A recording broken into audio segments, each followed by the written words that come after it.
My wife's mother gave me homemade cookies to give my daughter. I accidentally dropped the jar at work. A pharmacist colleague picked one up and examined it. His face turned pale. These aren't cookies. We need to call the police. He stopped and called 911. Take your daughter to the hospital right now. What we discovered at the hospital left me speechless. Grant Reeves had learned to read the warning signs in his wife's voice. The slight edge that crept in when her mother called, the careful neutrality that replaced warmth. This Tuesday evening was no different. Melinda stood in their kitchen, phone pressed to her ear, her free hand gripping the counter with white knuckles. Yes, Mother. I understand. A pause? No, that's not what I said. Another pause. Longer. Fine, tomorrow works. Grant looked up from where he sat helping their 7-year-old daughter, Emma, with her math homework at the dining table. Emma's pencil had stilled, her dark eyes watching her mother with that unsettling perceptiveness children develop in households with tension threading through the walls. Melinda ended the call and turned, forcing brightness into her expression. Mom's coming by tomorrow after work. She made cookies for Emma. The snickerdoodles. Emma's face lit up and Grant felt his chest tighten. His daughter shouldn't have to be this excited about something as simple as cookies from her grandmother. But Gertrude Murphy had a way of making her affection feel earned rather than given, doing out warmth like rations. Something special, she said. Melinda's smile didn't reach her eyes. She's been baking all week. Grant had been married to Melinda for 9 years, together for 12. And in all that time, he'd never quite managed to crack the code of his mother-in-law. Gertrude Murphy was a formidable woman, 63 years old, silver-haired, and possessed of the kind of steel-spined presence that made people instinctively straighten their posture. She'd raised Melinda alone after her husband Jeffrey passed when Melinda was 16, building a small real estate empire in the process. She was respected, successful, and had made it clear from day one that Grant, a civil engineer from a middle-class family in Ohio, was not the man she'd envisioned for her only daughter. That's nice of her, Grant said carefully, returning to Emma's homework. You're almost done here, sweetheart. Just 2 more problems. Later that night, after Emma was asleep, Grant found Melinda staring out their bedroom window at the Chicago skyline. They lived in a modest 3-bedroom condo in Lincoln Park, modest by Gertrude's standards. Anyway, the older woman had offered to buy them something more suitable in Gold Coast, an offer Grant had politely declined. He'd worked hard for what they had, and he wasn't about to let Gertrude Murphy buy her way into more control over their lives. She asked about Emma's school again, Melinda said quietly. Suggested we consider Brightwood Academy. Grant's jaw tightened. Brightwood was the prestigious private school where Gertrude sat on the board. Emma's happy at Lincoln Elementary. I know. Melinda turned to face him, and in the dim light, he could see the exhaustion in her features. His wife was beautiful. Sharp cheekbones, auburn hair, green eyes that had first caught his attention at a mutual friend's barbecue. But lately, she looked worn down. I told her that. And she said, we're limiting Emma's potential. That with her connections, Emma could have opportunities we're denying her. Melinda's voice cracked slightly. Sometimes I wonder if she's right. Grant crossed the room and pulled his wife into his arms. Emma doesn't need Gertrude's connections. She needs parents who love her and let her be a kid, not some mini adult being groomed for your mother's version of success. Melinda nodded against his chest, but Grant could feel the doubt still coiled inside her. That was Gertrude's particular talent, planting seeds of uncertainty, making you question decisions you'd been confident about moments before. The next evening, Gertrude arrived at 6:30 sharp, as punctual as always. She swept into their home wearing a tailored charcoal suit, her silver hair in its signature French twist, carrying an expensive leather handbag, and a ceramic cookie jar shaped like a cheerful bear. Grandmother.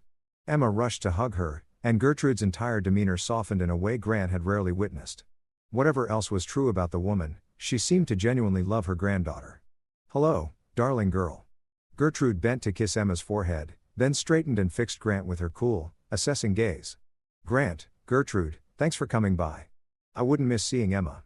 She set the cookie jar on the kitchen counter with a decisive thunk. I spent 3 days perfecting these. A new recipe, Belgian butter cookies with a special vanilla bean I had imported. Grant watched as she lifted the lid. Inside were perfectly uniform cookies, each one golden brown and dusted with what looked like powdered sugar. They smelled incredible, rich with butter and vanilla. Can I have one now? Emma bounced on her toes. After dinner, Melinda interjected gently. Why don't you go wash your hands? Dinner's almost ready. As Emma scampered off, Gertrude turned to Melinda. I wanted to discuss something with you both. Jeffrey's sister Maxine called. She's putting together a trust fund for Emma. College future expenses, but there are some paperwork requirements. Grant's antenna went up immediately. What kind of requirements? Gertrude's lips pursed slightly, as if his question was mildly offensive. Nothing invasive, just documentation establishing Emma's legal guardianship arrangements in case anything were to happen to you both. We already have that covered in our will. Grant said, my brother Lee is Emma's designated guardian. The temperature in the room seemed to drop 10 degrees. Lee, the one who lives in that trailer park in Ohio. It's a mobile home community, and he's a good man with a stable job. Stable? He works at a factory. Gertrude's voice dripped with disdain. Emma deserves better than being raised by someone who peaked at assembly line work. That's enough. Grant's voice was quiet but firm. Lee is my brother and he's a good person. Better than a lot of people with bigger bank accounts. Melinda stepped between them. Her peacemaker role so practiced it looked like choreography. Mom, let's not do this. Dinner's ready. Can we just have a nice evening? Gertrude smoothed her jacket, her composure sliding back into place. Of course. I apologize. I only want what's best for Emma. Dinner was a tense affair. Conversation carefully steered toward neutral topics. Emma's upcoming field trip, a new restaurant Gertrude had tried. Grant's latest project designing a sustainable housing development. But underneath it all, Grant could feel the undercurrent of Gertrude's disapproval, her subtle undermining. She complimented Melinda's cooking with a mention of how she herself used fresh herbs from her rooftop garden. She praised Emma's report card while suggesting additional tutoring in mathematics. Each comment had a barb hidden in velvet. After Gertrude left, departing without the cookie jar, insisting Emma should enjoy them all. Grant helped Melinda clean up while Emma watched cartoons. I'm taking the cookies to work tomorrow. Grant said, share them with the team. We've been pulling long hours on the Riverside project. Melinda looked up from loading the dishwasher, surprised. Mom made them for Emma, and Emma can have some, but that's too many cookies for a 7-year-old. He glanced at the jar. Besides, it might smooth things over with your mother if I make a point of enjoying her baking. It was a peace offering in his own way, and Melinda recognized it. She smiled slightly. That's actually thoughtful. I have my moments. The next morning, Grant packed the cookie jar carefully in his messenger bag alongside his laptop and project files. His firm Morrison & Associates was a mid-sized civil engineering company with offices in a renovated warehouse in the West Loop. Grant specialized in sustainable urban development.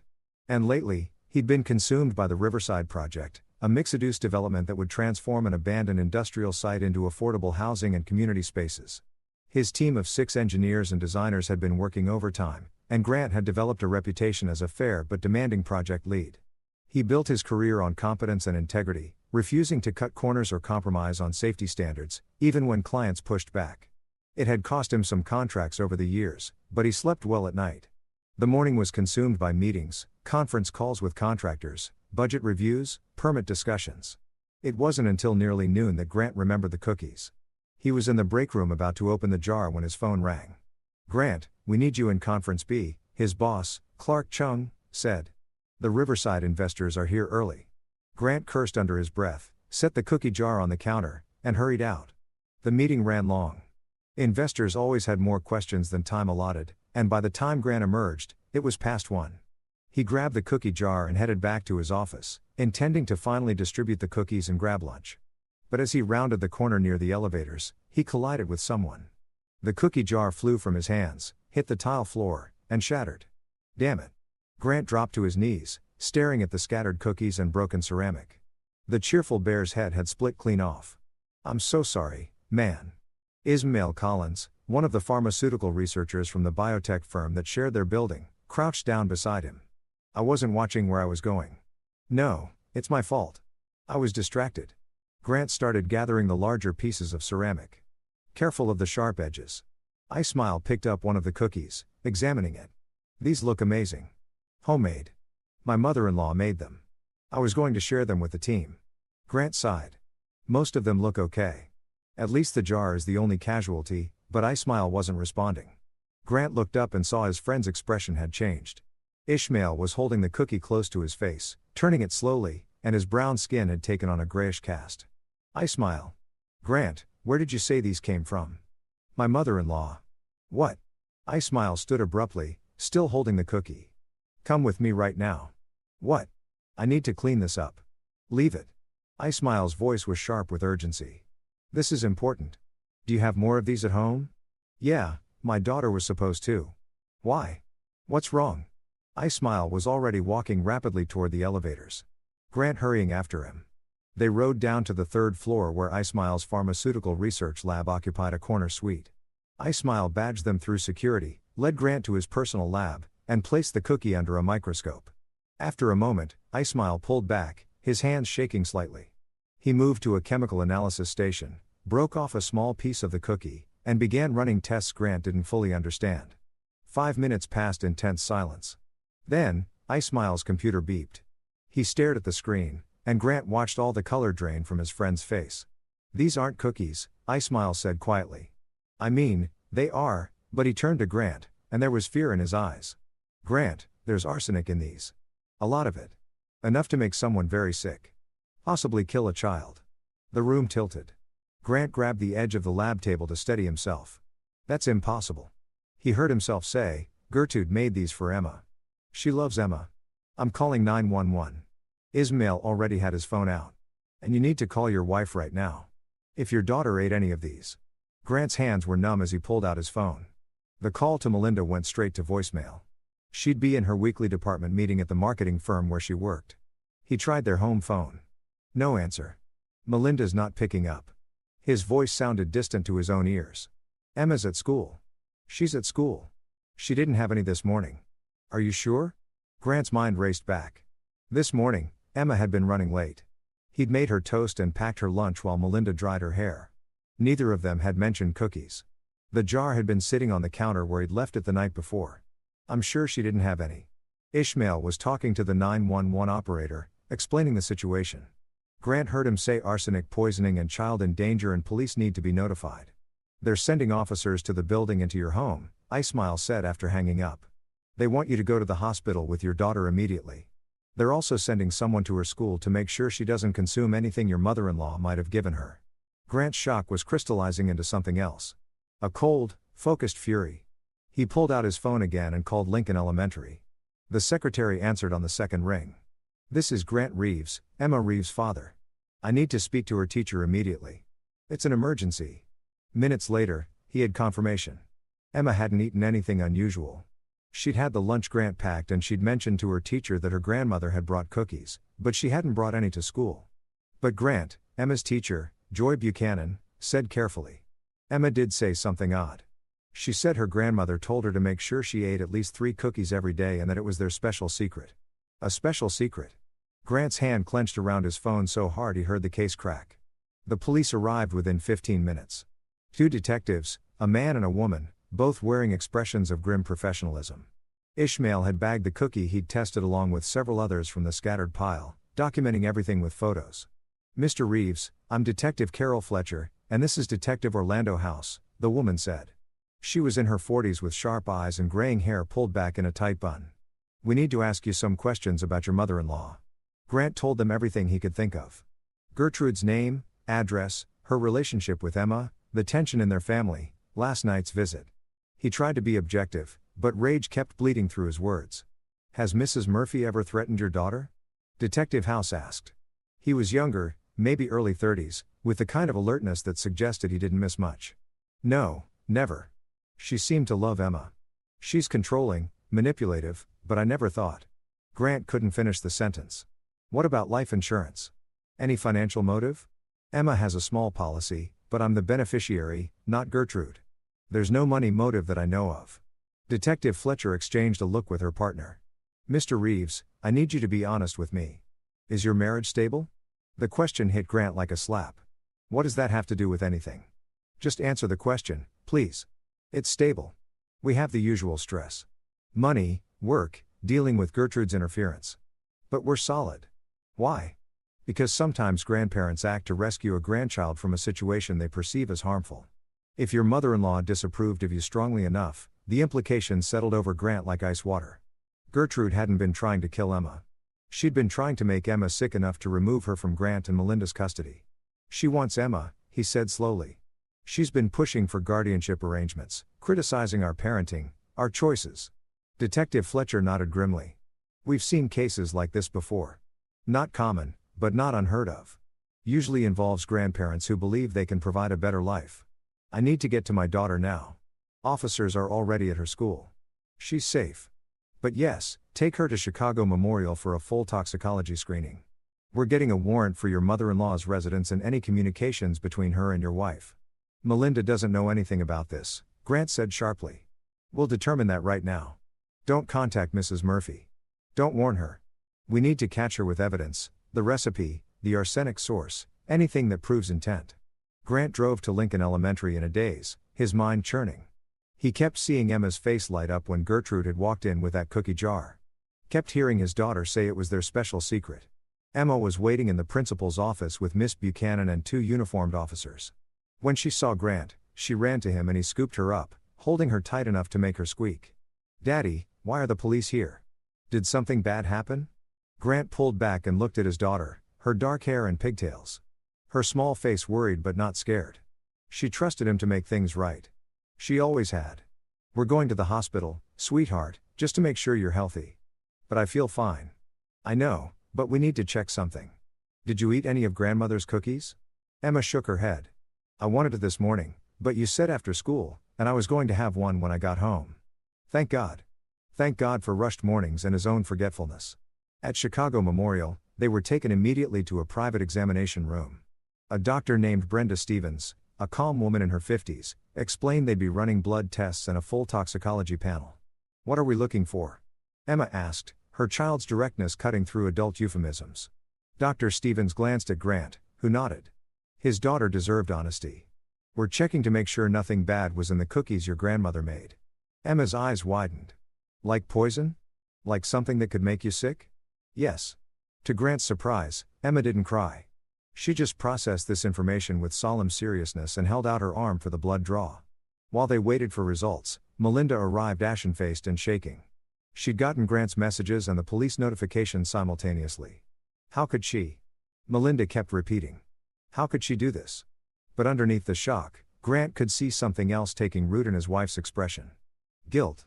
Because part of Melinda had always known her mother was capable of extreme actions. She just never imagined they'd be directed at Emma. The toxicology results came back an hour later. Emma's blood was clean. She'd never ingested the arsenic. But Dr. Stevens's expression was grave as she delivered the follow-up news. The police asked me to inform you. They found the same arsenic compound in a bottle of vanilla extract at your mother-in-law's home. The compound is typically used in industrial applications, specifically in wood preservatives. Mrs. Murphy worked in real estate development before retiring. She would have had access. Melinda made a small wounded sound. Grant put his arm around her shoulders. There's more. Dr. Stevens continued. Detectives found email communications between Mrs. Murphy and an attorney discussing emergency custody petitions. She'd been planning this for months. The final piece clicked into place. Gertrude hadn't snapped or acted impulsively. This had been calculated, methodical. She'd been trying to make Emma chronically ill. Sick enough to justify removing her from their home, but not sick enough to be immediately fatal. A slow poisoning that would be attributed to neglect or environmental factors until Gertrude could swoop in as the concerned grandmother seeking custody. Grant felt something dark and cold settle in his chest. The police would handle the legal aspects. Gertrude would be arrested, charged, prosecuted, but that wasn't enough. Not nearly enough. His daughter had been targeted by someone who was supposed to love her. His wife was destroyed by her mother's betrayal. And Grant Rhee was going to make absolutely certain that Gertrude Murphy paid for what she tried to do. Not just through the legal system, but in ways that would strip away everything she valued.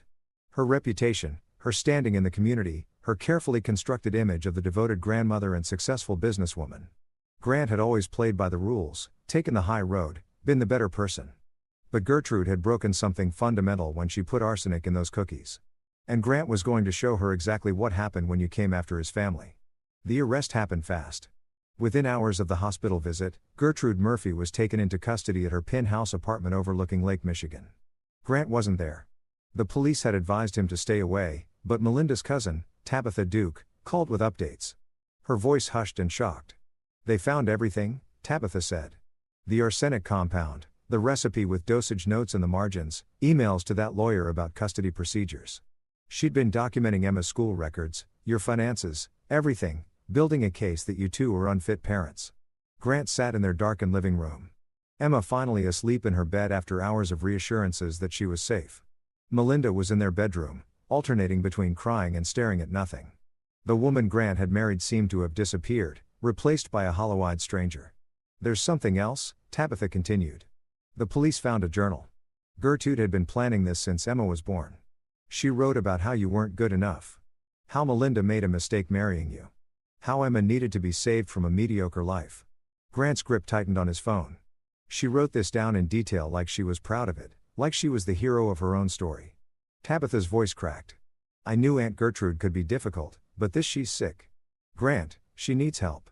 After hanging up, Grant sat in the darkness for a long time.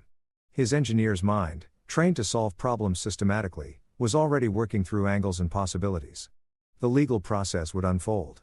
Arraignment, bail, hearing, trial. With the evidence the police had, conviction seemed certain. Gertrude would go to prison, but Grant knew the reality of the justice system.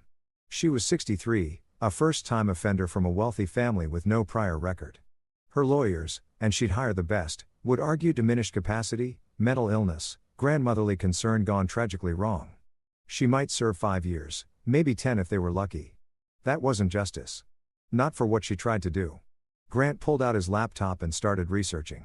He'd never been the vengeful type, never understood people who dedicated themselves to payback, but he was discovering new depths in himself, a capacity for cold, calculated fury that felt both foreign and entirely natural. Over the next few days, while Melinda struggled to function and Emma asked questions no 7-year-old should have to ask, Grant dug into Gertrude's life with the same meticulous attention he applied to structural calculations.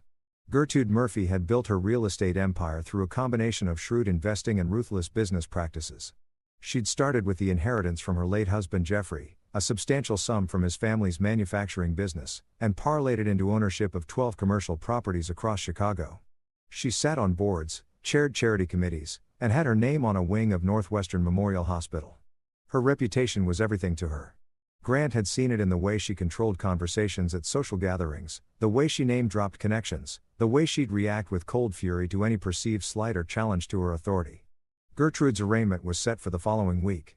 She'd been released on $1 million bail posted immediately by her attorney, a shark named Brendan Ramos, who specialized in defending wealthy clients.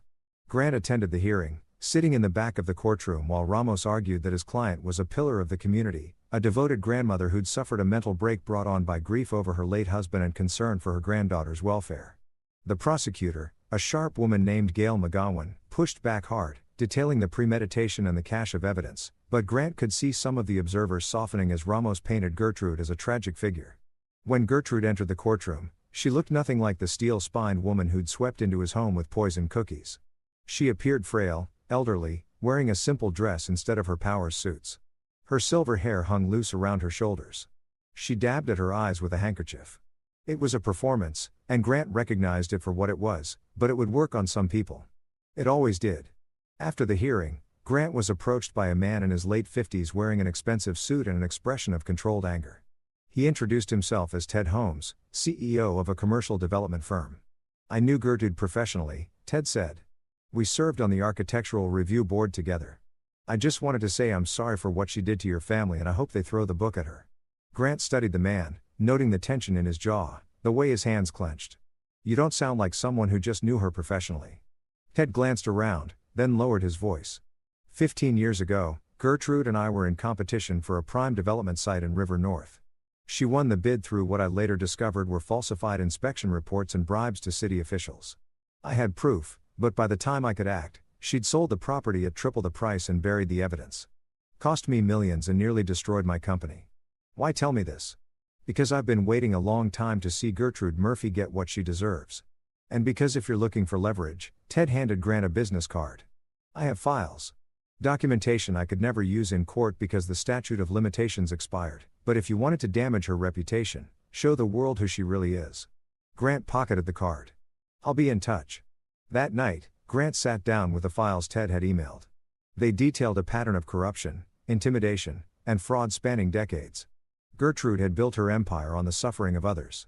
Small business owners forced out, contractors cheated, regulations bypassed, and she'd gotten away with it all through careful legal maneuvering and strategic donations to the right political campaigns.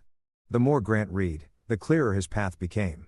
Gertrude valued 3 things above all else: wealth, reputation, and control. The criminal trial would threaten her freedom, but Grant was going to systematically dismantle everything else. He started with quiet phone calls. Ted Holmes connected him with others who'd been burned by Gertrude, a contractor named Allenberg, who'd been blacklisted after refusing to use substandard materials. A former business partner named Hannah Sheridan who'd been forced out of a lucrative deal through manufactured accusations. A nonprofit director named Peggy Rosales who'd watched promised donations evaporate when she wouldn't support one of Gertrude's pet projects. Each person had a story. Each one had been powerless against Gertrude's wealth and influence, but together they represented a pattern. Grant began assembling a comprehensive dossier, cross-referencing public records with the private testimonies. He worked late into the nights while Melinda slept fitfully, and Emma had nightmares about cookies that turned into monsters. 3 weeks after the arrest, Grant made his first move.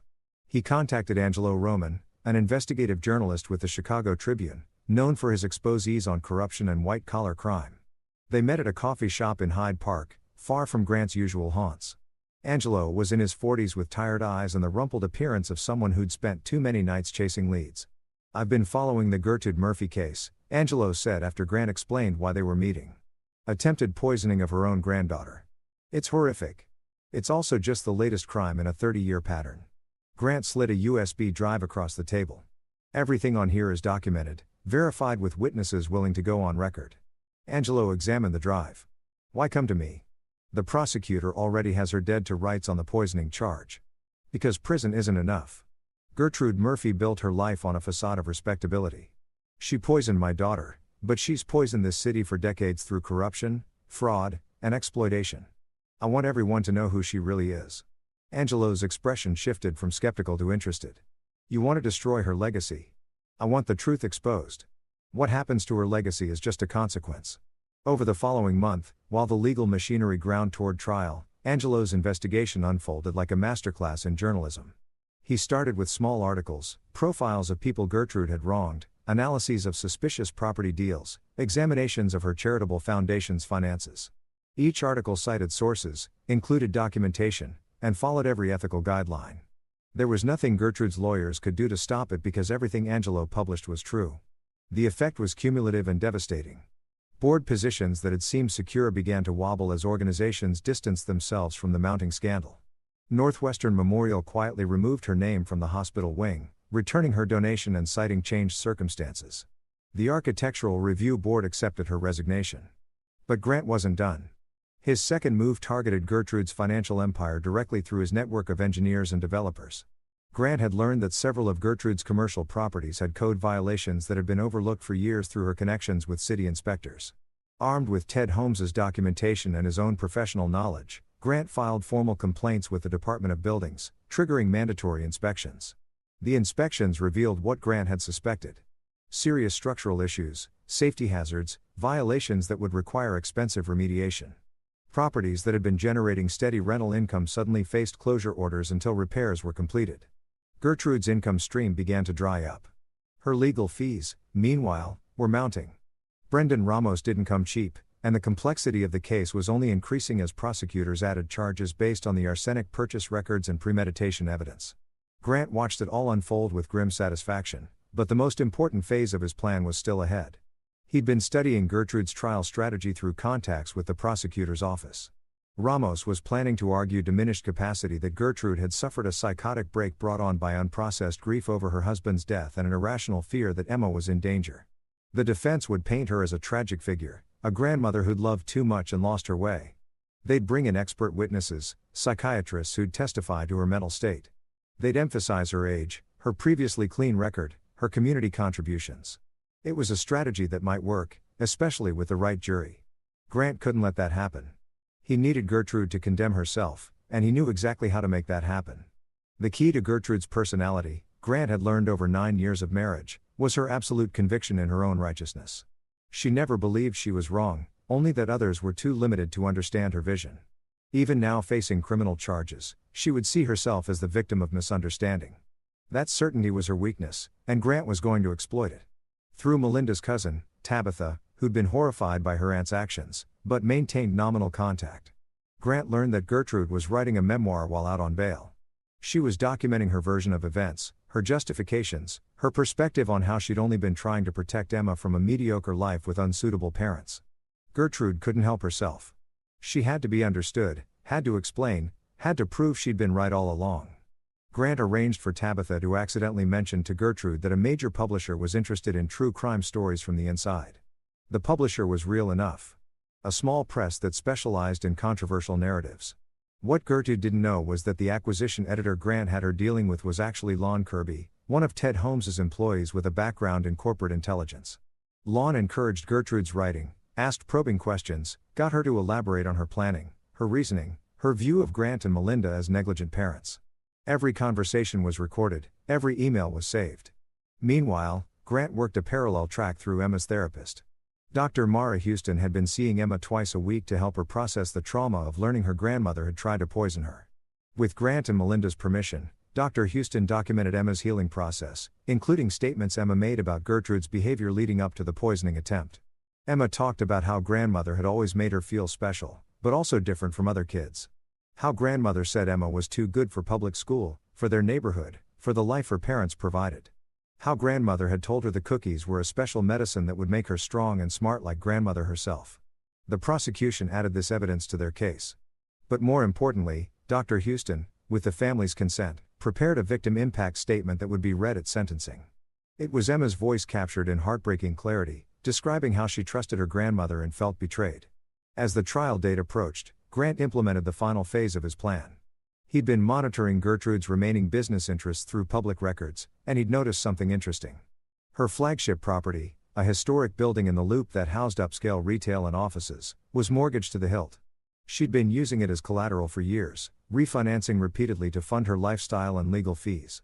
Grant had a friend from college, Tyrone Kerr, who worked in commercial real estate investment. Through Tyrone, Grant connected with several investors who were interested in distressed properties.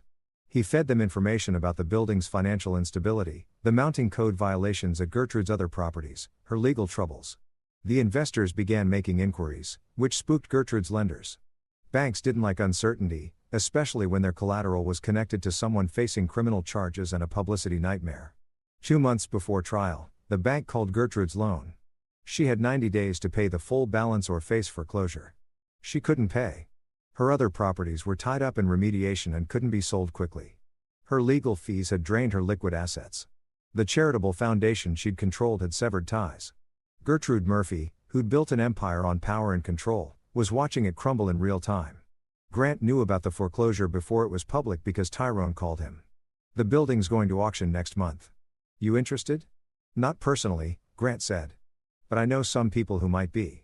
He connected Tyrone with Alan Burke, the contractor Gertrude had blacklisted, and Hannah Sheridan, the former business partner she'd forced out. Together, they formed a limited partnership and placed a bid. They won the auction at 70 cents on the dollar. Gertrude's crown jewel, the building she'd pointed to as proof of her business acumen, now belonged to people she'd wronged. The symbolism wasn't lost on the press. Angelo Roman covered it in his ongoing series, tying it to the larger story of Gertrude's fall from grace. The trial began on a gray Monday in October. The courtroom was packed. Media, curious onlookers, some of Gertrude's former society friends attending more from morbid fascination than support. Grant sat in the front row every single day, Emma and Melinda beside him. When the testimony wasn't too graphic, he watched as prosecutor Gail McGowan systematically built her case. The arsenic purchase, the recipe with dosage calculations, the emails about custody, the journal entries planning the poisoning, the expert testimony about the compound's effects. Gertrude's defense was exactly what Grant had anticipated. Brendan Ramos called psychiatrists who testified about late-onset mental illness, about grief-induced psychosis, about a grandmother's love twisted into something tragic. He emphasized her age, her previously unblemished record, her charitable work. He tried to paint Grant as a vindictive son-in-law who'd poisoned the relationship between grandmother and grandchild through jealousy and control. Grant endured it all with calm composure because he knew what was coming. When it was his turn to testify, Grant spoke clearly and factually. He described the family dynamics, Gertrude's controlling behavior, the cookie arrival, the discovery at his office. He remained measured even when Ramos tried to rattle him during cross-examination. "Isn't it true you resented my client's success?" Ramos demanded. "No," Grant said simply. "I resented her attempts to undermine my marriage and control my daughter's life. Success has nothing to do with it. You've orchestrated a campaign to destroy her reputation, haven't you? I've cooperated with journalists investigating her business practices. I've filed legitimate complaints about code violations. I've exercised my legal rights. Just as she exercised what she believed were her rights when she put arsenic in cookies meant for my daughter. The jury leaned forward, engaged. Grant had their attention. Melinda's testimony was harder to watch. She spoke through tears about her mother's betrayal, about the guilt she felt for not seeing the warning signs, about the damage to her relationship with Emma. My mother taught me that love meant control. Melinda said that if you really cared about someone, you made their decisions for them. I spent my whole life trying to earn her approval, and I never realized that she didn't actually want me to succeed. She wanted me dependent. But the most devastating testimony came from an unexpected source, Gertrude herself. Ramos had advised against it, but Gertrude insisted. She needed to explain herself to make the jury understand. It was her fundamental nature, the same compulsion that had led her to write the memoir, to document her planning, to believe she could justify the unjustifiable. She took the stand in a conservative dress, her silver hair styled, her posture erect, and she proceeded to bury herself. I only wanted what was best for Emma, she began, and it went downhill from there. She talked about Grant's mediocre career, Melinda's failure to maximize her potential, Emma's wasted opportunities. She described her calculations, how much arsenic would make Emma sick but not fatally ill, how she'd planned to document the symptoms, how she'd arranged for expert medical testimony about environmental toxins in their neighborhood. I was going to save her, Gertrude said, and she actually sounded sincere. Give her the life she deserved with opportunities, with culture, with excellence. Prosecutor McGowan barely had to cross-examine. She just let Gertrude talk, rope out, hang herself. You're saying you deliberately poisoned your granddaughter? I was administering a controlled dosage to create symptoms that would justify intervention. You purchased industrial arsenic and baked it into cookies. I used a precisely calculated amount. That could have killed her. No, I was very careful. I'm not a monster. The courtroom was silent except for someone in the back row gasping. Grant watched the jury's faces. They'd gone from skeptical to horrified to disgusted. Gertrude couldn't see it. She was still talking, still explaining, still convinced she could make them understand. When Ramos finally got her off the stand, cutting her testimony short in damage control mode, the harm was done. Gertrude had confessed everything, justified nothing, and revealed herself as exactly what she was. Someone so consumed by the need for control that she'd poisoned a child and called it love. The jury deliberated for less than 4 hours. Guilty on all counts. Attempted murder, child endangerment, criminal conspiracy. Sentencing was set for 6 weeks later. In the interim, Gertrude remained out on bail, but her world had fully collapsed. The last of her properties sold at auction to cover legal fees and debts. Her charitable foundation was dissolved amid investigations into fund misappropriation. Another gift from Ted Holmes' files. Former friends and colleagues issued statements condemning her actions. She was alone, disgraced, and facing significant prison time. On the day of sentencing, Grant arrived early. He prepared his own victim impact statement, though Dr. Houston would be reading Emma's. Melinda was beside him, thinner than she'd been months ago, but stronger in ways that mattered. The courtroom filled. Gertrude entered with Ramos, looking diminished in her orange jumpsuit, no longer able to maintain the facade of respectability. Judge Jeffrey Moyer, no relation to Gertrude despite the shared first name, was known as a fair but firm jurist. He presided over the trial with patience and precision, and Grant had watched him carefully throughout. Dr. Houston read Emma's statement first. It was simple, heartbreaking. I love my grandmother. I thought she loved me, too. But she hurt me in a way I don't understand. She made me afraid of cookies and afraid of people who say they love me. I don't know if I'll ever trust like that again. I'm only 7, but I know that what she did was wrong and I know I'm safe now because my daddy protected me. Grant's eyes burned. Melinda gripped his hand. Then Grant read his own statement. He spoke about trust betrayed, about the violation of the most fundamental bonds of family, about the calculus of evil masquerading as love. He talked about Emma's nightmares, Melinda's therapy, his own struggle to understand how someone could commit such an act. Gertrude Murphy didn't lose her mind, Grant concluded. She revealed who she'd always been, someone for whom other people exist only as extensions of her will. My daughter wasn't a person to her. She was a possession to be controlled. And when that control was threatened, Gertrude chose to destroy rather than accept. That's not mental illness. That's moral bankruptcy. And it deserves the maximum consequence the law allows.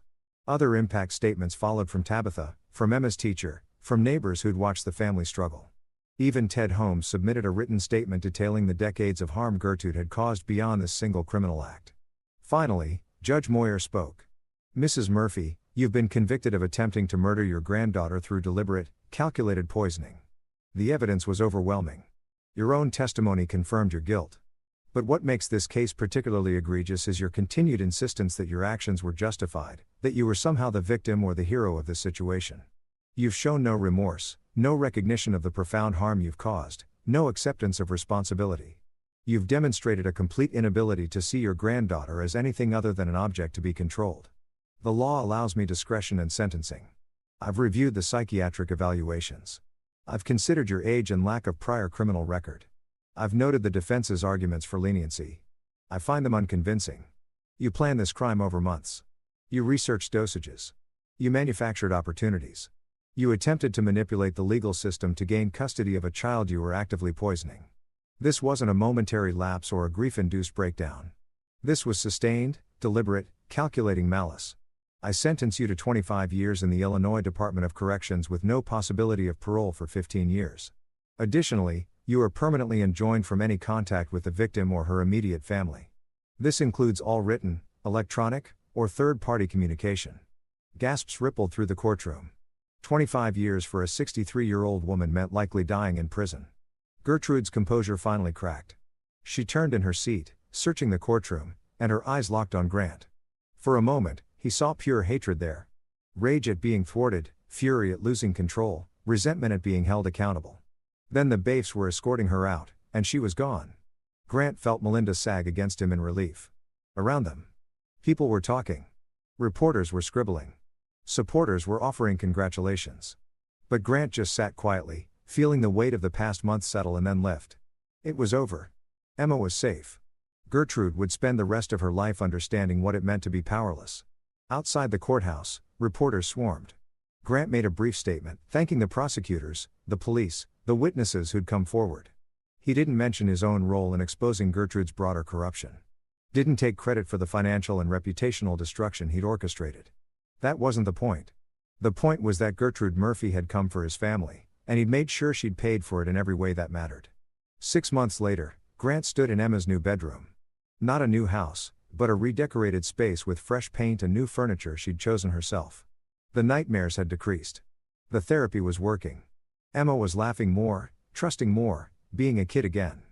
Melinda had filed for a legal name change, dropping Murphy, and reclaiming her maiden name from her father's side. She'd also started her own marketing consultancy, stepping out from under the shadow of trying to live up to Gertrude's expectations. Their marriage was stronger than it had been in years. The crisis had burned away a lot of pretense and revealed what mattered. Grant himself had been promoted at Morrison & Associates. His handling of the situation earning respect from colleagues who'd watched him navigate personal hell while maintaining professional excellence. The Riverside project had been completed ahead of schedule and under budget with affordable housing units already changing lives. He'd also quietly established a foundation using money from the settlement of a civil suit against Gertrude's estate. The foundation provided legal assistance to victims of elder abuse and exploitation, particularly cases involving affluent perpetrators who'd previously escaped accountability. Angelo Roman's investigative series had won awards and led to reforms in how the city handled building code enforcement and political donations. Ted Holmes and the others who helped Grant had seen their own reputations rehabilitated as the full story of Gertrude's corruption emerged. As for Gertrude herself, she was in Decar Correctional Center, a medium-security women's prison downstate. Grant had heard through the legal grapevine that she'd struggled with the adjustment, the loss of control, the institutional hierarchy, the forced equality with people she'd always considered beneath her. She tried to file appeals, but they'd been denied. Her lawyers had abandoned her when the money ran out. She was alone with the consequences of her choices. Grant didn't feel guilty about that. He protected his family and ensured that someone who'd caused decades of harm finally faced justice. The system had worked, yes, but only because he'd made sure it had all the tools it needed. Sometimes people asked him if he felt like he'd gone too far orchestrating Gertrude's financial and social destruction beyond the criminal prosecution. He always gave the same answer. I didn't destroy Gertrude Murphy. I just made sure everyone could see who she really was. The destruction was already there. I just exposed it. On a Saturday morning in early spring, Grant took Emma to the park. She ran ahead to the swings, her laughter carrying on the breeze. Melinda was beside him, their hands linked. Do you think she'll ever ask about Gertrude again? Melinda wondered. Probably when she's older, she'll have questions. What will you tell her? Grant watched his daughter soar higher on the swing, fearless and free. The truth that someone who was supposed to love her tried to hurt her. That we protected her, that justice was served, And that she's safe now. That's all. That's everything. Emma jumped from the swing at the ark's peak, landed in the mulch, and came running back to them, grinning and grass-stained, and perfectly wonderfully alive. Grant caught her in his arms and held her close. This child who'd been targeted by someone's twisted version of love and had survived because her father refused to let evil win. Gertrude had wanted to control Emma's future to shape her into some idealized version. Instead, she'd lost everything while Emma gained something more valuable. Parents who'd proven they'd move heaven and earth to keep her safe. That was the real victory, not the prison sentence or the financial ruin or the public disgrace. The victory was Emma's laughter, Melinda's healing, their family's future unburdened by Gertrude's poison. Grant had learned he was capable of calculated revenge, of strategic destruction, of cold fury in defense of those he loved. Those weren't qualities he'd thought he possessed. But he'd also learned he was capable of surviving hell and building something better on the other side. And as he walked back to the car with his wife and daughter, Grant Reeves knew with absolute certainty that he'd do it all again if he had to. Because that's what you did when someone came for your family. You protected them. You fought back. And you made damn sure the people who tried to hurt them understood exactly what they'd lost.